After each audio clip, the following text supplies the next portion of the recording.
Assalamualaikum warahmatullahi wabarakatuh.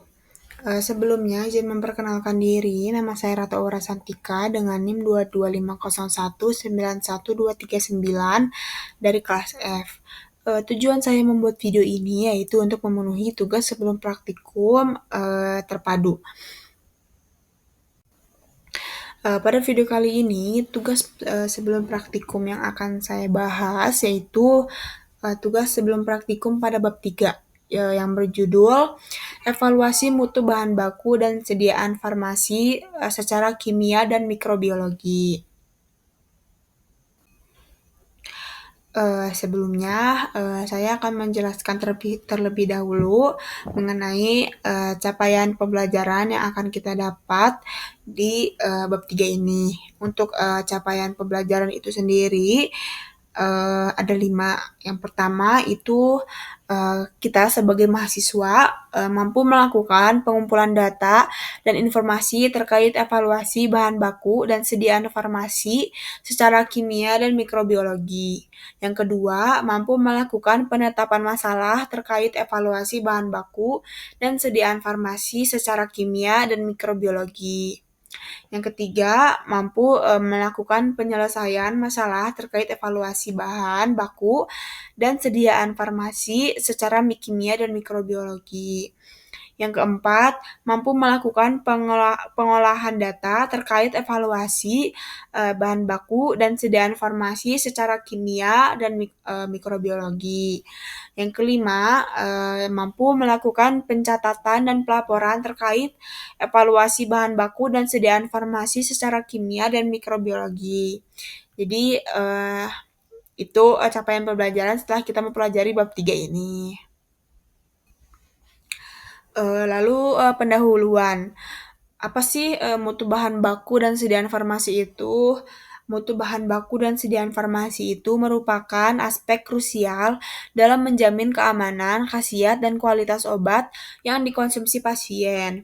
Evaluasi mutu dapat dilakukan melalui pendekatan kimia dan mikrobiologi sesuai dengan standar farmakope Indonesia, regulasi atau peraturan pemerintah, dan atau berpedoman internasional misalnya WHO, USP, dan GMP. Langsung lanjut ke soal yang pertama untuk tugas sebelum praktikumnya, yaitu soal pertama, sebutkan parameter mutu bahan baku obat dan sediaan farmasi yang umum dipersyaratkan oleh Farmakope Indonesia. Sebelumnya, apa sih itu parameter mutu bahan baku obat? Parameter mutu bahan baku obat yaitu kriteria atau standar pengujian yang digunakan untuk memastikan bahwa bahan baku yang digunakan dalam pembuatan obat memiliki kualitas, keamanan, dan kemurnian yang sesuai dengan persyaratan yang telah ditetapkan dalam farmakope atau pedoman resmi lainnya. Untuk parameter mutu bahan baku obat dan sediaan farmasi yang umum dipersyaratkan oleh Farmakope Indonesia itu sendiri, itu ada 6. Yang pertama itu ada identitas. Identitas itu sendiri yaitu uji untuk memastikan keaslian bahan aktif menggunakan metode spektrofotometri UV visible, spektrofotometri inframerah, atau kromatografi KLT atau HPLC. Hasil uji harus menunjukkan spektrum atau pola yang sesuai dengan standar referensi. Selanjutnya, untuk parameter mutu bahan baku yang kedua, ada kadar atau potensi zat aktif. Kadar atau potensi zat aktif menunjukkan jumlah zat aktif murni dalam bahan ditetapkan dengan metode titrimetri, UV visible, atau HPLC. Biasanya disyaratkan berada dalam kisaran 98 sampai 102% dari kadar yang ditetapkan. Lalu parameter yang ketiga yaitu kemurnian. Kemurnian yaitu tujuannya untuk menentukan dan memastikan bahwa cemaran atau impuritas tidak melebihi batas aman yang telah ditetapkan. Cemaran dapat berasal dari hasil samping sintesis, degradasi, atau zat asing seperti cemaran organik dan logam berat. Kemudian yang keempat itu ada sifat fisik dan kimia. Sifat fisik dan kimia digunakan untuk mengkarakterisasi bahan dan memverifikasi kesesuaian sifat dasarnya, meliputi titik lebur, titik didih, warna, bau, kelarutan, pH atau untuk larutan, serta rotasi optik atau untuk senyawa optis aktif. Kemudian untuk parameter yang kelima itu ada uji mikrobiologi. Uji mikrobiologi dilakukan dengan uji angka lempeng total atau ALT dan uji angka kapang khamir atau AKK, terutama untuk bahan alami, simplicia atau bahan yang berasal dari sumber biologis. Parameter mutu bahan baku yang terakhir yaitu ada stabilitas. Stabilitas bertujuan untuk menunjukkan kemampuan bahan untuk tetap stabil dalam kondisi penyimpanan tertentu, baik secara kimia maupun fisika, tanpa terjadi degradasi pada zat aktif. Selanjutnya, parameter mutu sediaan farmasi. Untuk parameter mutu sediaan farmasi itu sendiri ada 4. Yang pertama ada sediaan tablet dan kapsul, yang kedua ada sediaan steril, yaitu injeksi, infus, dan tetes mata. Yang ketiga ada sediaan cair seperti sirup, suspensi, dan emulsi. Dan yang keempat semua sediaan multidosis. Untuk sediaan tablet dan kapsul, untuk parameternya itu ada uji disolusi, ada keseragaman dosis atau keseragaman kandungan, ada waktu hancur atau disintegrasi, ada kekerasan dan kerapuhan atau variability. Parameter yang kedua yaitu sediaan steril. Untuk sediaan steril itu biasanya dengan uji sterilitas, yang kedua ada uji endotoksin bakteri, dan yang ketiga ada partikulat. Untuk yang ketiga ada sediaan cair seperti sirup, suspensi, dan emulsi. Untuk parameternya itu ada volume terpindahkan dan pH. Lalu parameter yang terakhir itu untuk semua sediaan multidosis ada uji efektivitas pengawet antimikroba. Lalu selanjutnya untuk soal tugas sebelum praktikum nomor 2. Untuk soalnya itu sendiri, sebutkan metode analisis kimia dan fisikokimia yang umum digunakan di Farmakope Indonesia. Untuk metode analisis fisikokimia itu ada 6. Yang pertama ada penetapan titik leleh dan titik didih. Yang kedua ada penetapan bobot jenis dan viskositas. Yang ketiga ada penetapan pH. Yang keempat ada uji kelarutan dan disolusi. Yang kelima ada spektroskopi inframerah atau IR. Yang keenam ada termografimetri atau TGA dan kolorimetri diferensial atau DSC. Untuk penetapan titik didih dan titik leleh, tujuannya yaitu untuk memastikan kemurnian zat padat atau titik leleh, atau juga zat cair atau titik didih.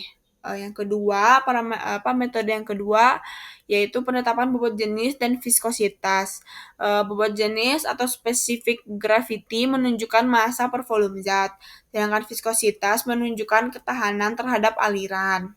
Selanjutnya, untuk metode penetapan pH bertujuan untuk memastikan tingkat keasaman atau kebasaan sediaan agar sesuai dengan persyaratan stabilitas dan keamanan penggunaan.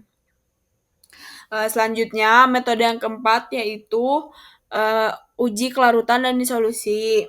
Untuk kelarutan, bertujuan menunjukkan kemampuan zat terlarut untuk larut penuh dalam pelarut tertentu. Untuk disolusi, bertujuan untuk menggambarkan laju pelarutan zat aktif dan merupakan uji yang penting untuk menjamin bioavailabilitas obat. Selanjutnya untuk metode yang kelima yaitu spektroskopi inframerah atau IR. Bertujuan untuk identifikasi senyawa berdasarkan vibrasi ikatan antar atom yang membentuk spektrum IR. Selanjutnya metode yang keenam yaitu termografimetri atau TGA dan kolorimetri diferensial atau DSC. Untuk TGA itu sendiri bertujuan untuk mengukur perubahan massa terhadap suhu untuk menilai stabilitas thermal. Untuk DSC bertujuan untuk mengukur perubahan energi panas selama proses atau pelelehan dan kristalisasi. Kemudian ada metode analisis kimia. Untuk metode analisis kimia itu ada 5. Yang pertama ada titrimetri, yang kedua ada gravimetri, yang ketiga ada kromatografi, yang keempat ada spektrofotometri, dan yang kelima ada potensiometri. Untuk titrimetri itu bertujuan untuk menentukan kadar suatu zat dengan mereaksikan larutan standar yang bereaksi dengan zat. Titrimetri itu dibagi lagi menjadi 4 macam. Yang pertama ada titrimetri asam basa, yang kedua ada titrimetri redoks, yang ketiga ada titrimetri kompleksometri, dan yang keempat ada titrimetri presipitasi. Kemudian yang kedua yaitu metode gravimetri yang bertujuan untuk penetapan kadar massa zat hasil reaksi yang stabil dan murni. Yang ketiga ada kromatografi yang bertujuan untuk mengidentifikasi dan menetapkan kadar komponen campuran berdasarkan penilaian pemisahan antara fase diam dan fase gerak. Untuk kromatografi itu sendiri dibagi lagi menjadi 3, yaitu ada KLT atau kromatografi lapis tipis, yang kedua ada GC atau kromatografi gas, dan ada kromatografi cair kinerja tinggi atau HPLC. Kemudian metode yang keempat itu ada spektrofotometri. Spektrofotometri itu sendiri dibagi menjadi 2 macam, yaitu spektrofotometri UV visible dan spektrofotometri serapan atom. Untuk spektrofotometri UV visible bertujuan untuk menetapkan kadar zat aktif yang memiliki kromofor. Sedangkan spektrofotometri serapan atom atau AS bertujuan untuk penetapan kadar logam seperti Cu, Za, Pb, Fe pada bahan baku. Kemudian metode yang terakhir yaitu potensiometri yang bertujuan untuk mengukur perubahan potensial listrik atau tegangan pada larutan. Kemudian untuk soal nomor 3 yaitu sebutkan pengujian mikrobiologi yang dipersyaratkan di Farmakope Indonesia. Pengujian mikrobiologi yang dipersyaratkan di Farmakope Indonesia itu ada 3. Yang pertama ada uji sterilitas, yang kedua ada uji batas mikroba, dan yang ketiga ada uji endotoksin. Untuk uji sterilitas bertujuan untuk mendeteksi pertumbuhan mikroba hidup menggunakan media seperti FTRA dan SCDA. Untuk persyaratannya yaitu larutan harus tidak menunjukkan pertumbuhan atau steril. Untuk metode yang kedua yaitu untuk pengujian mikrobiologi yang kedua yaitu uji batas mikroba yang bertujuan untuk menghitung jumlah total bakteri, kapang, kamir, dan mendeteksi mikroba patogen spesifik seperti Escherichia coli. Untuk persyaratannya, jumlah mikroba tidak melebihi batas yang ditetapkan pada Farmakope Indonesia. Kemudian pengujian yang ketiga yaitu uji endotoksin yang bertujuan untuk mereaksikan antara endotoksin atau pirogen dari bakteri gram negatif dengan LAL yang diukur. Untuk persyaratannya yaitu kadar endotoksin tidak boleh melebihi batas yang diizinkan di Farmakope Indonesia. Kemudian untuk soal tugas sebelum praktikum nomor 4 yaitu bacalah dan rangkumlah instrumen yang ada pada Farmakope Indonesia yang sesuai dengan tabel berikut. Untuk instrumennya itu ada spektrofotometri UV visible, kemudian ada spektrofotometri inframerah, kemudian ada kromatografi cair kinerja tinggi atau KCKT, kemudian ada KLT atau kromatografi lapis tipis. Sudah saya lampirkan pada gambar, bisa dilihat pada tabel. Sudah saya rangkumkan mengenai prinsip metode, syarat, kemudian prinsip analisis kualitatifnya. Kemudian selanjutnya sudah saya lampirkan juga prinsip analisis kuantitatifnya serta faktor-faktor yang mempengaruhi hasil dari spektrofotometri visible, spektrofotometri inframerah, kromatografi cair kinerja tinggi, dan kromatografi lapis tipis atau KLT-nya. Kemudian, untuk soal yang nomor 5 yaitu bacalah dan rangkumlah metode uji mikrobiologi sesuai tabel berikut. Sudah saya lampirkan juga untuk rangkumannya dalam bentuk tabel sesuai dengan tabel. Untuk instrumennya itu untuk uji mikrobiologi itunya sendiri yaitu terdapat uji sterilitas, ada uji angka lempeng total, ada angka paling mungkin atau APM, dan kemudian ada uji endotoksin. Untuk yang dirangkum dari metode uji mikrobiologinya juga sudah saya lampirkan dalam tabel, meliputi prinsip, tujuan, metode yang digunakan, serta masa inkubasinya.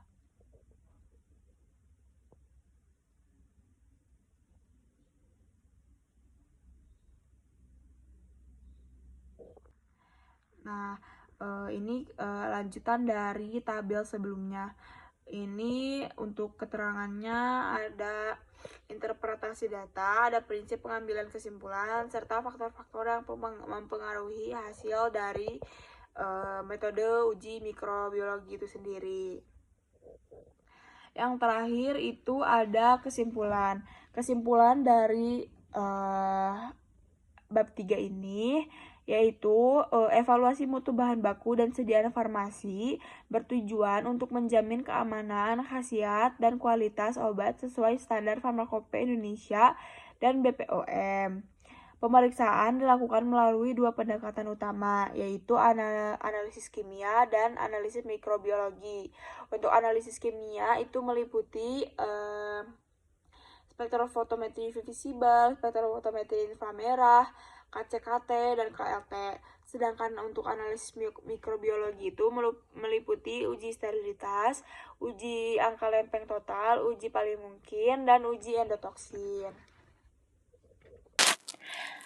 Cukup sekian penjelasan mengenai video tugas sebelum praktikum bab 3 dari saya. Mohon maaf bila ada kesalahan kata. Wassalamualaikum warahmatullahi wabarakatuh.